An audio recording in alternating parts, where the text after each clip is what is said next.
I am a conductor, and I'm here today to talk to you about trust. My job depends upon it. There has to be between me and the orchestra an unshakable bond of trust, born out of mutual respect, through which we can spin a musical narrative that we all believe in. Now, in the old days, conducting, music making was less about trust and more, frankly, about coercion. Up to around about the Second World War, conductors were invariably dictators, these tyrannical figures who would rehearse not just the orchestra as a whole, but individuals within it, within an inch of their lives. Well, I'm happy to say now that the world's moved on, music's moved on with it. We now have a more democratic view and way of making music, a two-way street. I, as the conductor, have to come to the rehearsal with a cast-iron sense of the outer architecture of that music, within which there is then immense personal freedom for the members of the orchestra to shine. For myself, of course, I have to completely trust my body language. That's all I have at the point of sale. It's silent gesture. I can hardly bark out instructions while we're playing.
Ladies and gentlemen, the Scottish Ensemble.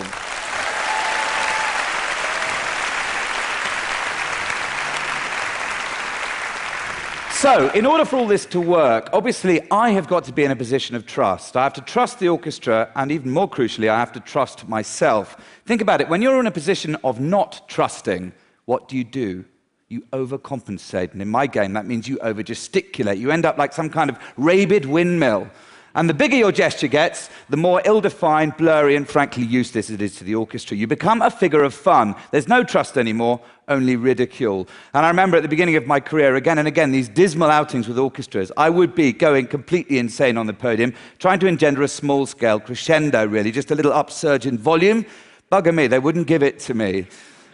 I spent a lot of time in those early years weeping silently in dressing rooms, and how futile seemed the words of advice to me from the great British veteran conductor Sir Colin Davis, who said, "Conducting, Charles, is like holding a small bird in your hand. If you hold it too tightly, you crush it. If you hold it too loosely, it flies away." I have to say, in those days, I couldn't really even find the bird. Now, a fundamental and really viscerally important experience for me in terms of music has been my adventures in South Africa, the most dizzyingly musical country on the planet, in my view, but a country which, through its musical culture, has taught me one fundamental lesson, that through music making can come deep levels of fundamental, life-giving trust. Back in 2000, I had the opportunity to go to South Africa to form a new opera company. So I went out there and I auditioned mainly in rural township locations right around the country, had about 2,000 singers, and pulled together a company of 40 of the most jaw-droppingly amazing young performers, the majority of whom were black, but there were a handful of white performers. Now, it emerged early on in the first rehearsal period that one of those white performers had in his previous incarnation been a member of the South African police force. And in the last years of the old regime, he would routinely be detailed to go into the township to aggress the community.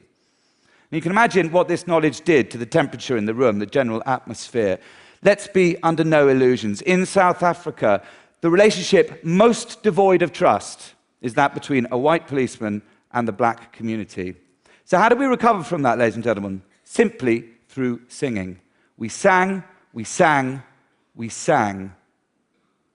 And amazingly, new trust grew, and indeed, friendship blossomed. And that showed me such a fundamental truth that music making and other forms of creativity can so often go to places where mere words cannot. So we got some shows off the ground. We started touring them internationally. One of them was Carmen. We then thought we'd make a movie of Carmen, which we recorded and shot entirely on location in a township outside Cape Town called eKhayelitsha. The piece was sung entirely in Xhosa, which is a beautifully musical language if you don't know it. It's called U-Carmen of eKhayelitsha, literally Carmen of eKhayelitsha. I want to play you a tiny clip of it now, for no other reason than to give you proof positive that there is nothing tiny about South African music making.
Something which I find utterly enchanting about South African music making is that it's so free, you know. South Africans just make music really freely, and I think in no small way that's due to one fundamental fact. They're not bound to a system of notation. They don't read music. They trust their ears.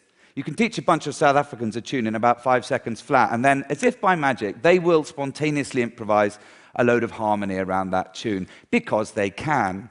Now, those of us that live in the West, if I can use that term, I think have a much more hidebound attitude or sense of music, that somehow it's all about skill and systems, therefore it's the exclusive preserve of an elite, talented body.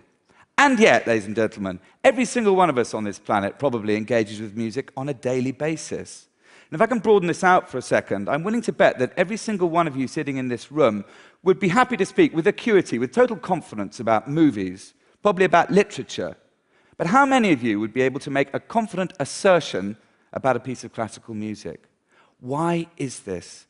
And what I want to say to you now is I'm just urging you to kind of get over this supreme lack of self-confidence, to take the plunge, to believe that you can trust your ears, you can hear some of the fundamental muscle tissue, fiber, DNA, what makes a great piece of music great. And I've got a little experiment that I want to try with you. Did you know that TED is a tune? Very simple tune based on 3 notes, T, E, D. Now, hang on a minute. I know you're going to say to me, T doesn't exist in music. Well, ladies and gentlemen, there's a time-honored system which composers have been using for hundreds of years, which proves actually that it does. If I sing you a musical scale, A, B, C, D, E, F, G, and I just carry on with the next set of letters in the alphabet, same scale, H, I, J, K, L, M, N, O, P, Q, R, S, T, there you go, T, see, it's the same as F in music, so T is F, so T, E, D is the same as F, E, D. Now, that piece of music that we played at the start of this session had enshrined at its heart the theme, which is TED. Have a listen.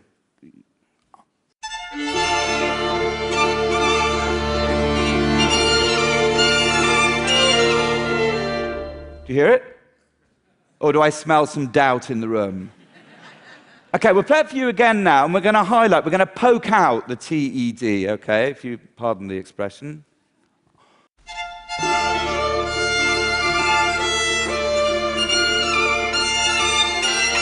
Oh, my goodness me, there it was, loud and clear, surely. I think we should make this even more explicit, ladies and gentlemen. It's nearly time for tea. What do you reckon? You need to sing for your tea, I think. I think we need to sing for our tea. We're going to sing those 3 wonderful notes, T, E, D. Would you have a go for me? Yeah, you sound a bit more like cows, really, than human beings. Should we try that one again? And look, if you're adventurous, you go up the octave. T, E, D. Once more, with vim.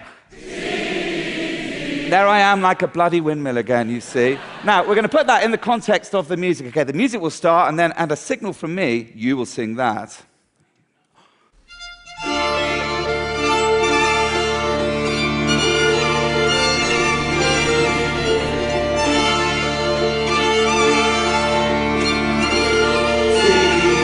One more time.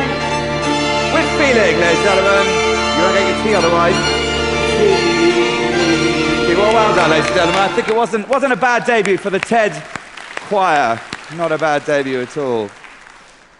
Now, there's a project that I'm initiating at the moment that I'm very excited about. I wanted to share with you because it is all about changing perceptions and indeed building a new level of trust. The youngest of my children was born with cerebral palsy, which, as you can imagine, if you don't have an experience of it yourself, is quite a big thing to take on board.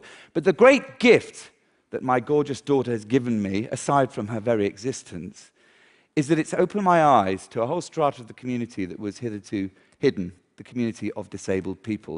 And I found myself looking at the Paralympics and thinking how incredible, how technology has been harnessed to prove beyond doubt that disability is no barrier to the highest levels of sporting achievement.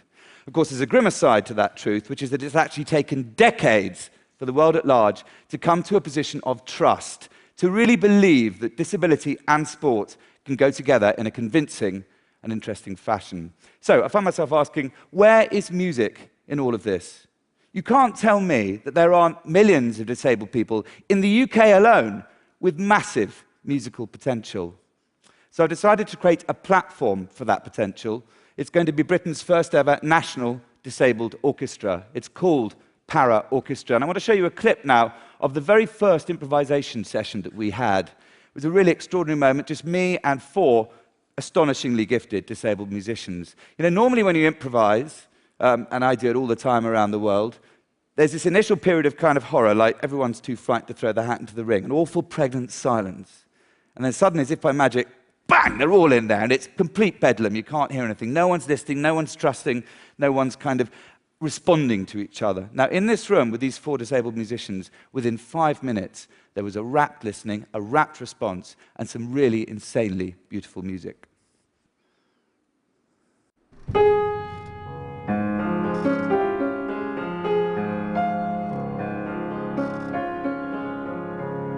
My name's Nicholas McCarthy, I'm 22 and I'm a left-handed pianist, and I was born without my left hand.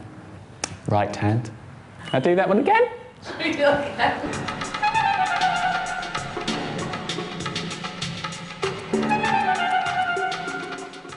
When I'm making music, I feel like a pilot in the cockpit flying an aeroplane. I become alive.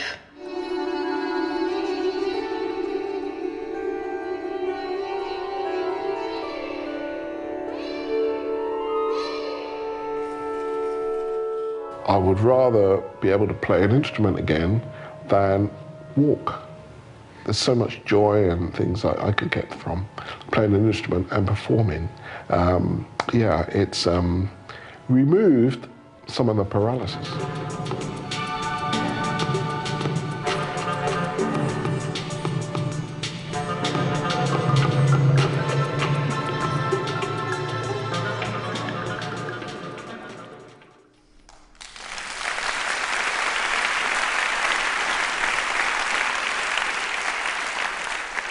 I only wish that some of those musicians were here with us today so you could see it firsthand how utterly extraordinary they are. ParaOrchestra is the name of that project. If any of you thinks you want to help me in any way to achieve what is a fairly impossible and implausible dream still at this point, please let me know. Now, my parting shot comes courtesy of the great Joseph Haydn. Wonderful Austrian composer of the second half of the 18th century, spent the bulk of his life in the employ of Prince Nikolaus Esterházy, along with his orchestra. Now, this prince loved his music, but he also loved the country castle that he tended to reside in most of the time, which is just on the Austro-Hungarian border, a place called Esterházy, a long way from the big city of Vienna. Now, one day early in 1772, the prince decreed that the musicians' families, the orchestral musicians' families, were no longer welcome in the castle. They were not allowed to stay there anymore. They had to be returned to Vienna, as I say, an unfeasibly long way away in those days. You can imagine the musicians were disconsolate. Haydn remonstrated with the prince, but to no avail. So given the prince loved his music, Haydn thought he'd write a symphony to make the point. And we're going to play just the very tail end of this symphony now, and you'll see the orchestra in a kind of sullen revolt.